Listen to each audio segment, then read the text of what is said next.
हरे कृष्णा। जय श्री हरि। प्यारे भक्तों, आज के वीडियो में आप सभी श्रवण करेंगे इंदिरा एकादशी की व्रत कथा। साल 2024 में इंदिरा एकादशी का व्रत 28 सितंबर दिन शनिवार को मनाया जाएगा। इंदिरा एकादशी का व्रत करने से भगवान विष्णु का आशीर्वाद मिलता है, साथ ही पितरों को भी मोक्ष प्राप्त होता है। इस कथा को एकादशी के दिन जो भी भक्त श्रद्धा भक्ति के साथ श्रवण करता है उसे वाजपेयी यज्ञ के समान फल मिलता है। इसलिए प्यारे भक्तों, कथा को बड़े ही श्रद्धा प्रसन्नचित मन से पूरा अवश्य सुनेगा। प्रेम से बोलिए जय श्री हरि। आश्विन महीने की कृष्णा पक्ष की इंदिरा एकादशी की व्रत कथा। पितर पक्ष अर्थात आश्विन के कृष्णा पक्ष की यह एकादशी इंदिरा एकादशी कहलाती है। अन्य एकादशियों के व्रत के पुण्य से तो व्रत करने वाले को सर्व सुख और अंत में मोक्ष की प्राप्ति होती ही है, परंतु इस एकादशी का व्रत करने वाले के तो 7 पीढ़ियों तक के पितर तर जाते हैं। इंदिरा एकादशी का व्रत करने वाला स्वयं तो मोक्ष प्राप्त करता ही है, वह अपने सभी पितरों का उद्धार करके उन्हें भी दिव्य लोकों में प्रवेश का अधिकारी बना देता है।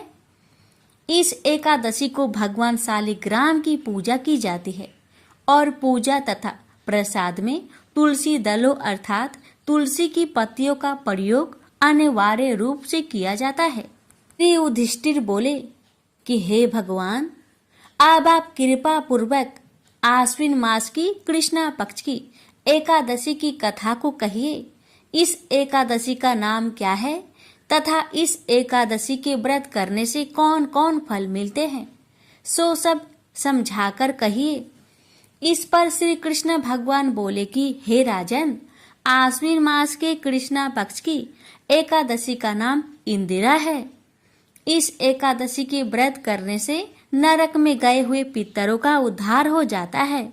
हे राजन, इस एकादशी की कथा के सुनने मात्र से ही वाजपेयी यज्ञ का फल मिलता है। प्राचीन सतयुग में महिष्मती नाम की नगरी में इंद्रसेन नाम का एक प्रतापी राजा राज्य करता था।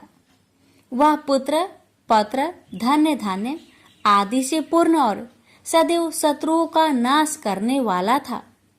एक समय जबकि राजा अपनी राजसभा में सुखपूर्वक बैठा था, महर्षि नारद आकाश मार्ग से उतरकर वहां आए। नारद जी को देखकर राजा आसन से उठा और अर्घ्य आदि से उनकी पूजा करके आसन दिया। महर्षि नारद बोले कि हे राजन, आपके राज्य में सब कुशल है। मैं आपकी धर्म परायणता देखकर अत्यंत प्रसन्न हूँ।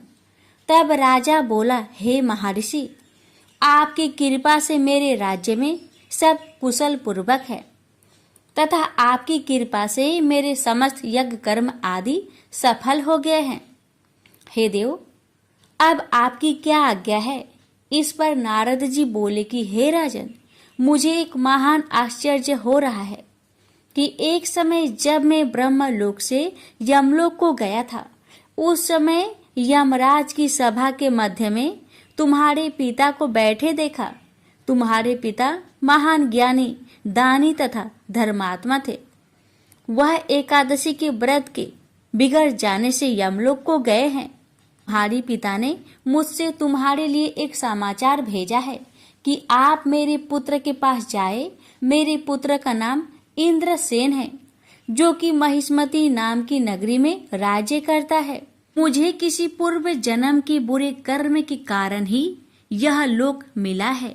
यदि मेरा पुत्र इंद्रसेन आश्विन मास के कृष्णा पक्ष की इंदिरा एकादशी का व्रत करे और उस व्रत को मुझे दे दे तो मेरी मुक्ति हो जाए, इस लोक से छूटकर स्वर्गलोक में वास करूं। तब राजा ने महर्षि नारद जी से ऐसे पिता के दुख पूर्वक वाक्य को सुना तो उसे महान दुख हुआ और इंदिरा एकादशी के व्रत की विधि पूछने लगा कि हे नारद जी, अब आप मुझे इस एकादशी की व्रत विधि बतलाइए।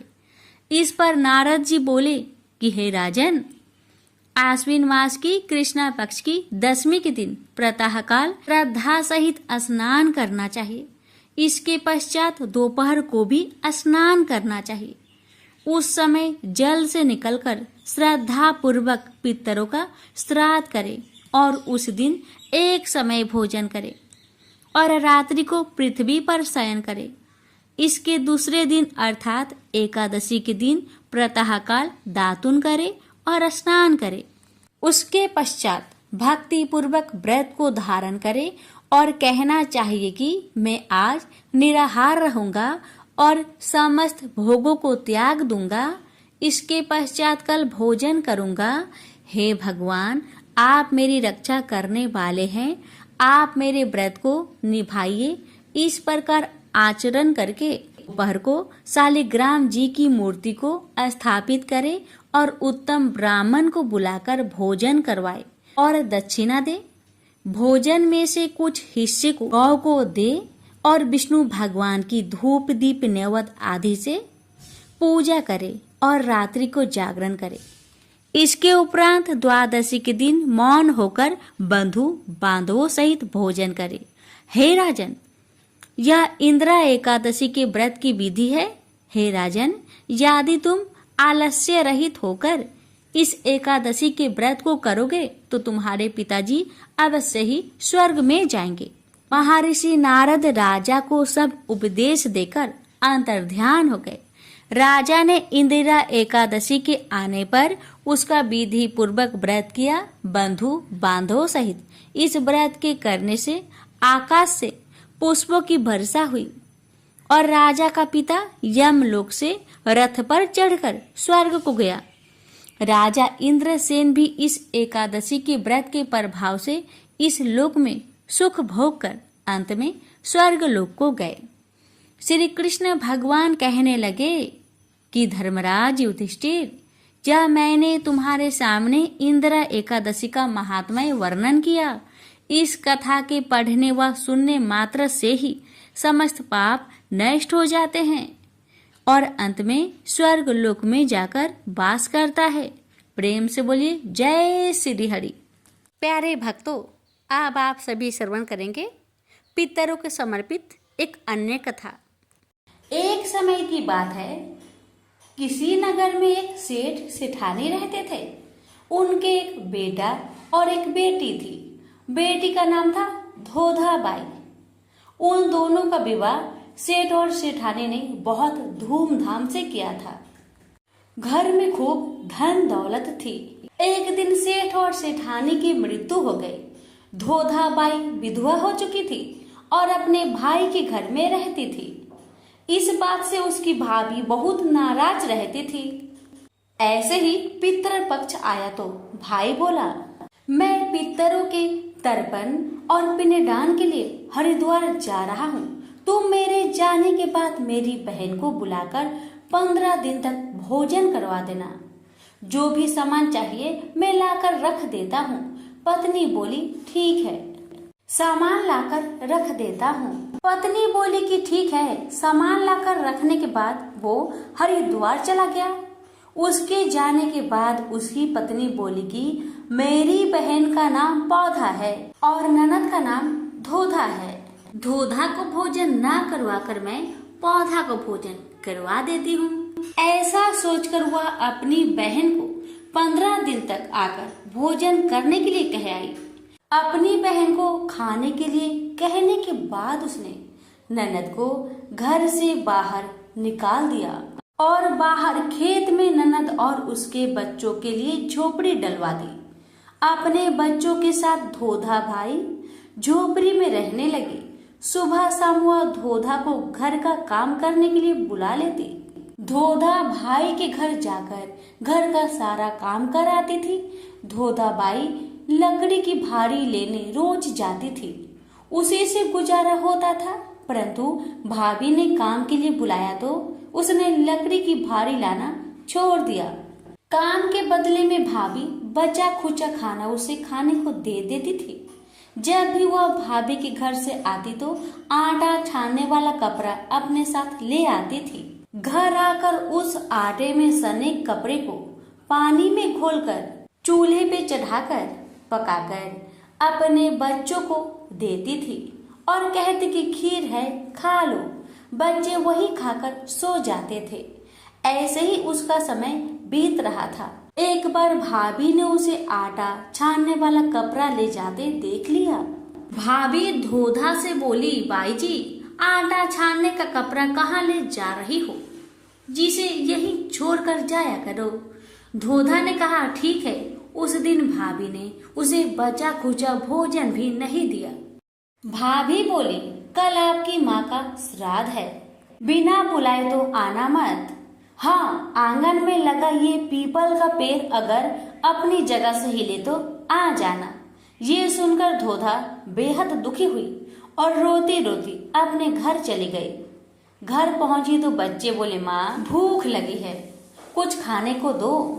वह बच्चे से बोली कि बेटा, आज हम सब का उपवास है, इसलिए खाना नहीं खाना है, आज भूखे सो जाओ।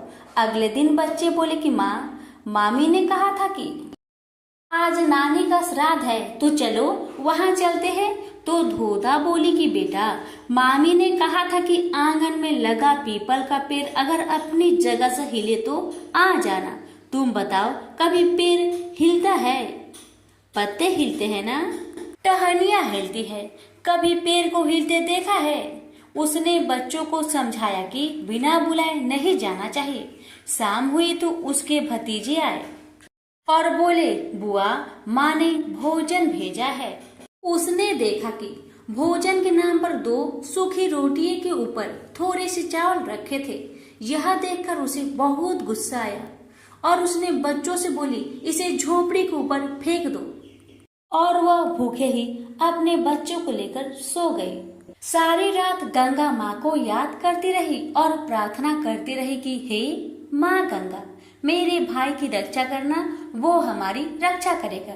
अगले दिन फिर भाभी आई और बोली, बाई जी, कल तुम्हारे पिता का श्राद्ध है, बिना बुलाए मत आना, लेकिन आंगन में लगा पीपल का पेड़ हिले तो आ जाना। अगले दिन भी वो भाभी के घर भोजन के लिए नहीं गई। शाम को फिर उसके भतीजे आए और 2 सूखी रोटियां चावल के साथ दे गए। उसने फिर वह रोटी और चावल झोपड़ी के ऊपर फिकवा दी और भूखे ही बच्चों को लेकर सो गई और सारी रात रोती रही।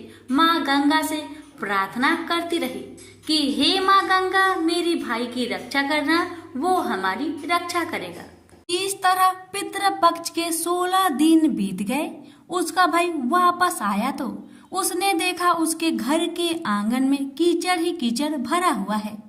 उसने अपनी पत्नी से पूछा कि इतना कीचड़ क्यों है, मेरी बहन और भांजे कहाँ हैं? तो उसकी पत्नी बोली, श्राद्ध के पूरे 16 दिनों तक मैंने तुम्हारी बहन और भांजों के पैर कच्चे दूध से धोए हैं, इसलिए यहाँ कीचड़ हो रहा है।